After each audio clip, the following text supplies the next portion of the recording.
Okay, targeting online. You ready? Whenever you are. Fire on my target. There is a moment in the 2012 video game Spec Ops: The Line that changed me forever. We hopped onto a mortar and used white phosphorus gas, a chemical weapon, on a specific target, US troops. Our thoughts were that the troops were abusing and killing the citizens of Dubai. It played out like many of the AC-130 missions I had done in the past with Call of Duty. The AC-130 and white phosphorus sections share a big similarity in how the game devalues human life. The point-and-click nature of how easily life is taken in both these sections makes the act feel like a game of sorts, with no real consequences. But it's the section immediately after that changes this for Spec Ops, and makes it more interesting and a better narrative than any COD game can or ever has been. Stop talking. This moment haunts me. In so many shooters like Spec Ops, you, the player, would be instantly detached from the havoc you just brought upon the area by a cutscene. But Spec Ops doesn't do that. Instead, and this is the same for every other combat encounter, you have to walk through and see the bodies of each enemy you killed. And this scene in particular is what sets Spec Ops: The Line apart from every other generic Modern Warfare shooter. The COD franchise is a Goliath in the gaming sphere, and it's not hard to see why. The games are entertaining, popcorn fun with engaging gameplay mechanics and a long legacy of well-received games. COD's stories, however, haven't been as well-received as of late. COD Vanguard was criticized for having a lackluster and fictitious story about World War II that was trite and overplayed. But even beyond that, Call of Duty's mission structure and storylines are designed so that fun is at the forefront of the experience.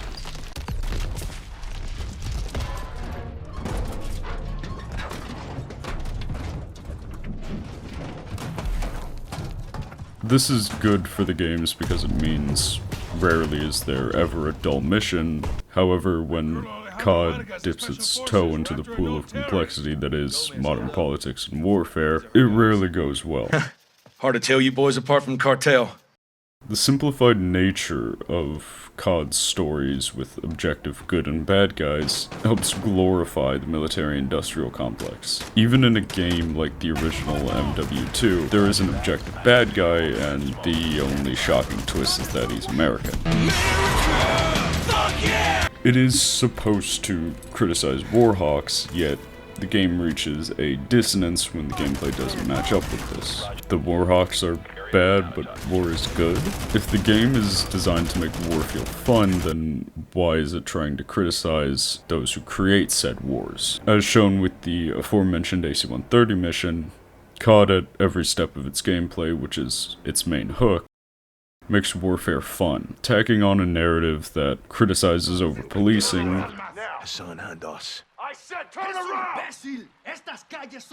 while also hosting a gameplay section where you, the player, over-police a section of Mexico, is one of the examples in the modern era of COD of said dissonance. I can totally understand why people play COD. It is fun, and it has some gameplay elements that feel engaging, but how many of you replay a Call of Duty story? I'm not talking about a specific mission, I'm talking about a whole COD storyline. We don't. COD is there to be a Dwayne Johnson movie.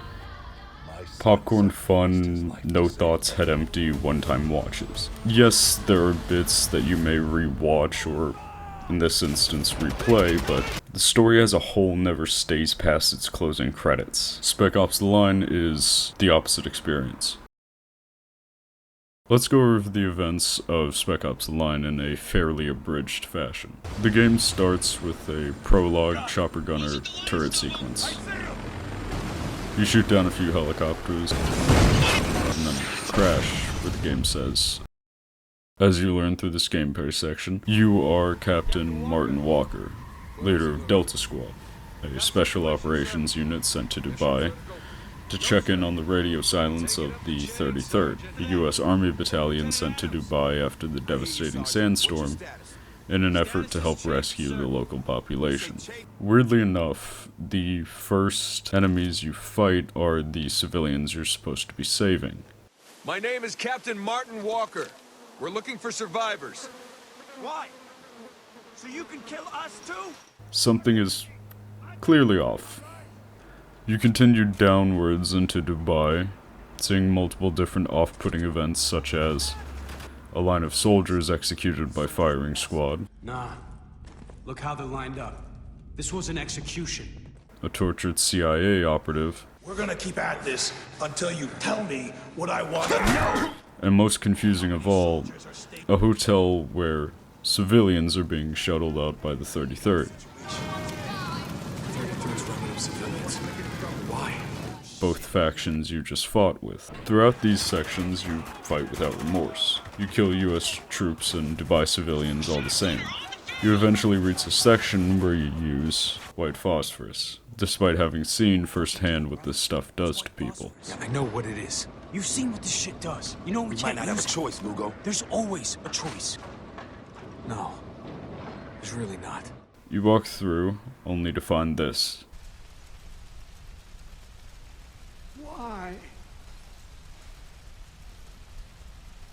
You brought this on yourself. We were helping. What? Oh no.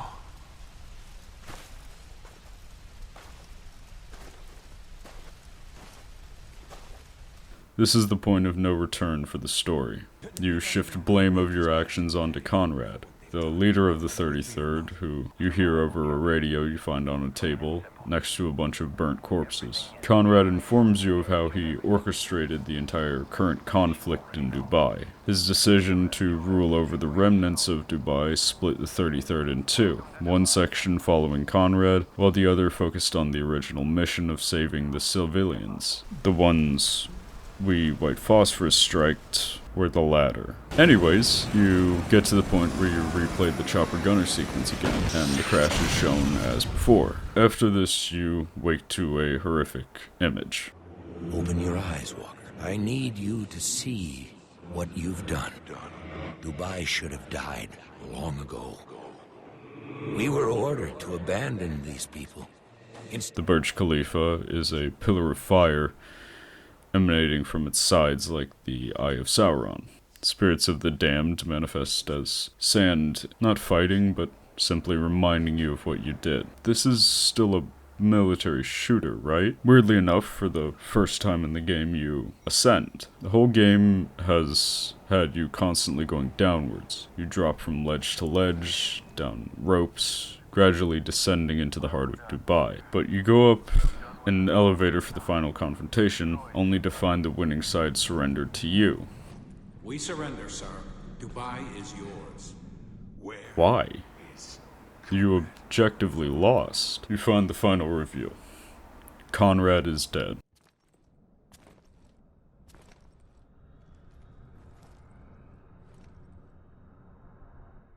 He has been this whole time. The radio voice has been a hallucination. You confront the fake Conrad where there's the four main endings of the game. In ending 1, you choose to take responsibility by shooting Walker.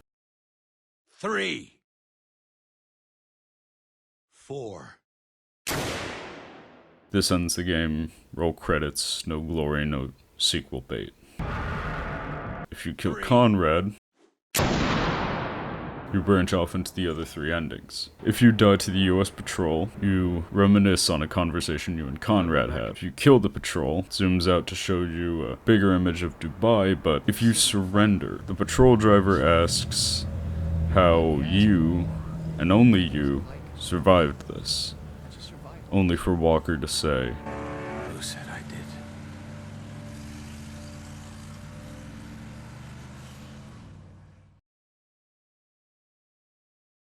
my main point of criticism against Call of Duty was the issue with ludonarrative dissonance. The gameplay clashes with the themes and messages of the story. The reason for this is a lack of consequences.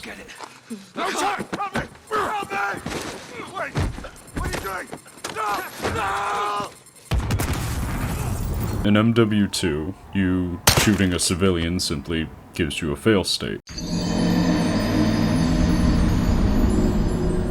This might seem like a consequence, but it isn't. It's not a consequence for the character, but for the player. For Walker and Spec Ops, each decision he makes is a consequence for him, and the game shows this.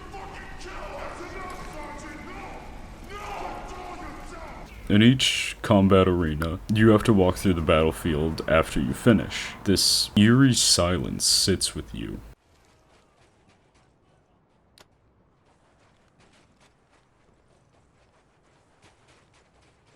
You don't feel good, and neither does Walker.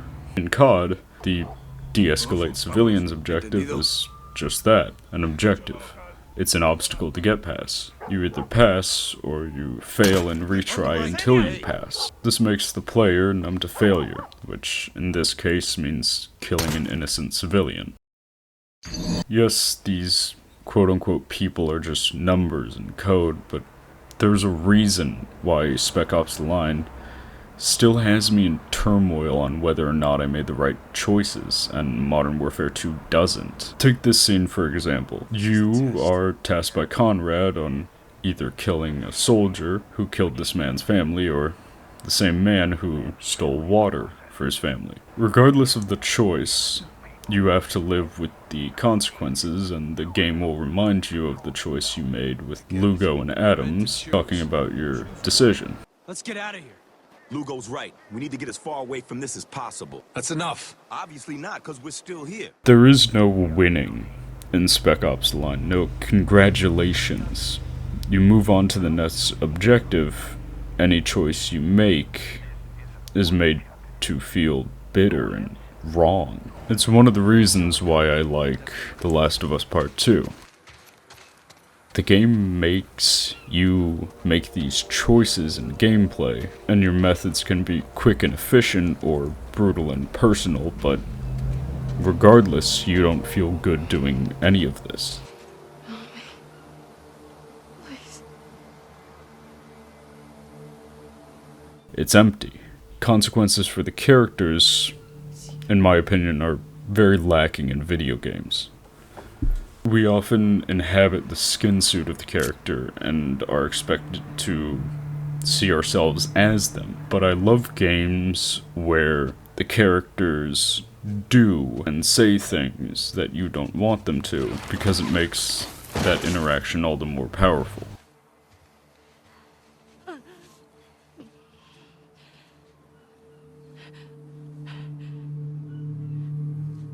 Spec Ops has become one of my favorite games because of how it tackles the war industry in specific. I think a great deal of some of my favorite pieces of media do one of three things: criticize capitalism, talk about humanity, or give me horrific existential dread. Spec Ops adds a new category to that. Make me feel horrible about my decisions in a way that is earned and constructive. Criticizing the military-industrial complex is a tricky business, especially in gaming. As mentioned before with COD, the gameplay clashes with the anti-war message.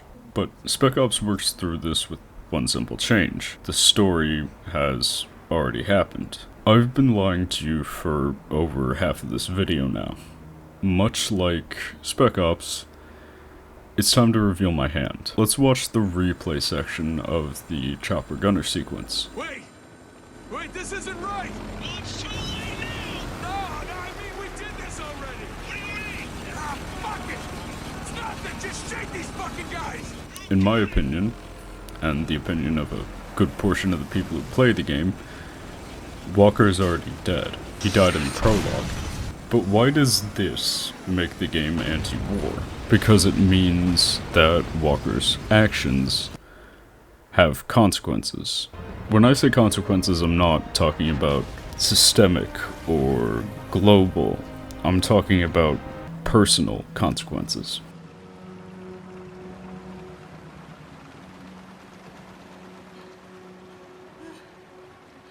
In so many war films, the main issue for me is desensitization. At a certain point, a great deal of it just becomes numbers on a board, rather than people losing their lives.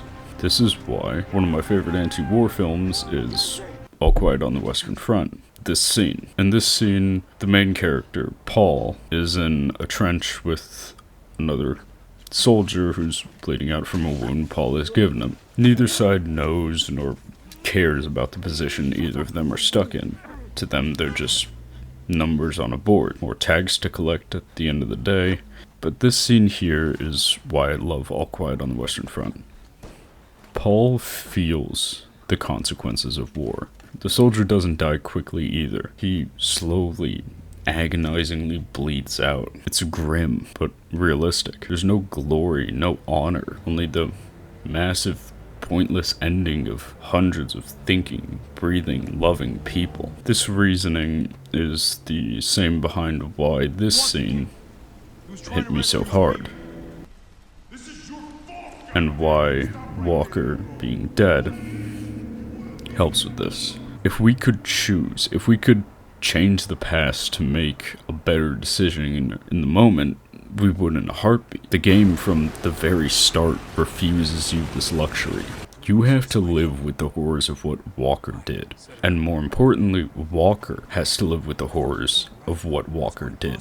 Yeah, I know what it is. You've seen what this shit does. You know we We can't might not have a use- choice, Lugo. There's always a choice. No, there's really not. The reason why I think this game criticizes the military so effectively is because it shows the horrors of war from a personal perspective. Because that is who's dying, not numbers on a board. People. It's so much easier to refuse war when you can understand how horrific it is from a personal level. He was trying to rescue his people. This is your fault, goddammit! Stop right there, Lugo. But it is! He wouldn't listen! Have a choice. He turned us into fucking killers! That's enough, Sergeant! No! No! Control yourself! Now! Spec Ops: The Line is what modern warfare shooters could be. Not in terms of technical elements, as a good deal of its gameplay is decently outdated, but in terms of its narrative, it is important to the war genre. Warfare isn't fun or cinematic. It's brutal, it's tragic, it's personal. I think what really hits hard for me about Spec Ops: The Line is that personal part. Martin Walker is a character who feels these consequences, not a skin suit I inhabit as a player. I feel like I'm playing as Martin Walker, but not that I override Martin Walker. I think I mostly just like this game because it made me feel something and intended to do so. Games where the emotions stay with me after playtime will always be important to me. We did it, Jackie! We fucking made it! I guess we did. My medical diagnostics indicate that Mr. Wells's condition is critical. Then step on it! I am doing what I can. You've got to hold tight, Jackie, you hear me? Of course. I suggest you try to keep Mr. Wells conscious. It's gonna be alright, huh? You'll see Misty, your mom, everyone you love. Jackie, don't close your eyes. Misty. I know. She always knew.